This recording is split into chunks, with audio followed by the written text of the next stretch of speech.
To tonight's original now with in-depth reporting on a topic we've been keeping an eye on, which, because of this Supreme Court decision to overturn Roe, centers on that news, specifically on late-term abortions. A doctor who runs a clinic in Colorado, which offers those types of procedures, says he expects to see a lot more new patients with today's ruling. Our own Isa Gutiérrez was recently at that clinic and also talked with a former patient who turned to the practice when she needed to have a late-term abortion herself. This layer here is bulletproof, okay? Nearly half a century ago, Dr. Warren Hearn worked at Colorado's very first abortion clinic.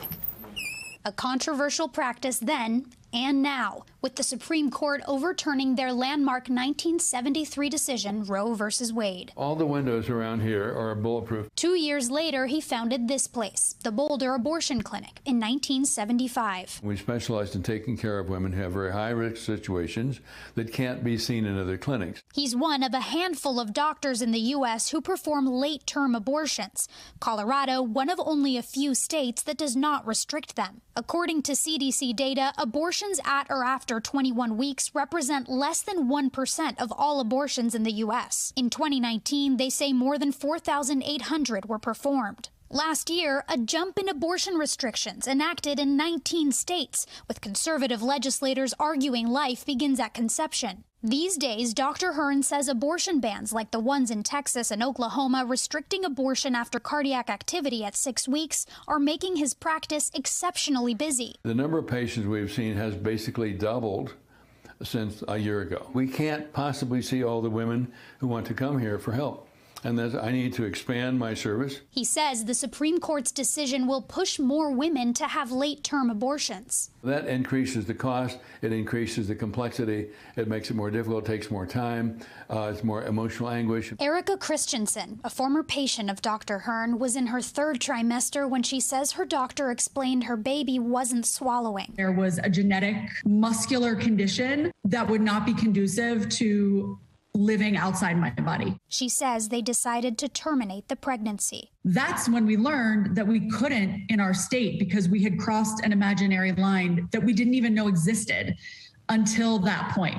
We were sort of shocked by that because we were living in New York. It was 2016, and at the time, state law banned abortions after 24 weeks. She was referred to Dr. Hearn's clinic in Colorado. It took 2 weeks for us, under the best possible circumstances, to figure out my course of care. Ultimately, she says she was lucky. It's poor people, it's young people, it is disabled people, medically complex people like myself, it is people of color. These are the people who are going to be most impacted by these bans. Most people are just not as lucky as I was. Less than a year after visiting Dr. Hearn, Erica gave birth to a daughter. My 5-year-old little girl literally would not be here had I not been able to have my abortion. She's everything to us, like she's our whole lives. Do you think about these laws changing and how they'll impact her potentially one day? Every day. I think about what life is going to be like for my 5-year-old little girl every day. I hope that by the time she's even thinking about becoming pregnant, I hope things are better. But certainly, I mean, it's really scary times. Like, I'm absolutely terrified for her. Do you already have plans for the new building? I'm working on it, yeah. I'm sketching out plans. I'm working with the architects. I want us to be able to see more patients. Dr. Hearn is turning 84 this month. You're not going to retire? No, I don't have time for that. I'm bringing other young physicians to help me, and they're very dedicated and very skilled.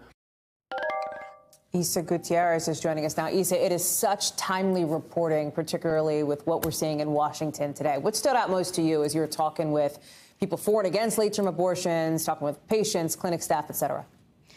Sure. Well, Hallie, when we talk about late-term abortions, again, these are patients who are high risk, patients who late in their pregnancies found out from their doctors that they were experiencing medical complications that could put their life or their baby's life at risk. So, Hallie, they are not happy to be in this situation.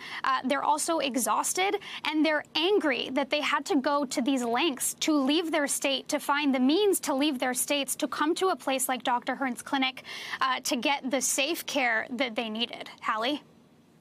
The doctor you interviewed was showing you the security setup that they have there. I was interested in that because abortion has always been, obviously, it's incredibly controversial. It is deeply personal for so many people in this country. Are they anticipating the potential for needing to shore up, for example, that security apparatus, Isa? Yeah, well, Hallie, Dr. Hearn and the staff explained to me that this has been building for them really since they opened in the last 50 years, right? Those bulletproof windows have been installed now for years. They've increased the number of cameras that they have. Dr. Hearn tells me he no longer goes out his front door. They're, of course, concerned today more than ever about their patients and about their staff. It makes it harder for them to hire staff because working there is so controversial. But I spoke to Dr. Hearn just a little bit ago on the phone, and he told me that who he's most scared for are the patients who will not make it to his clinic. He's confident that they will be able to protect the patients who get there, but those who don't make it to him on time, those are the patients that he is most concerned about right now. Thanks for watching our YouTube channel. Follow today's top stories and breaking news by downloading the NBC News app.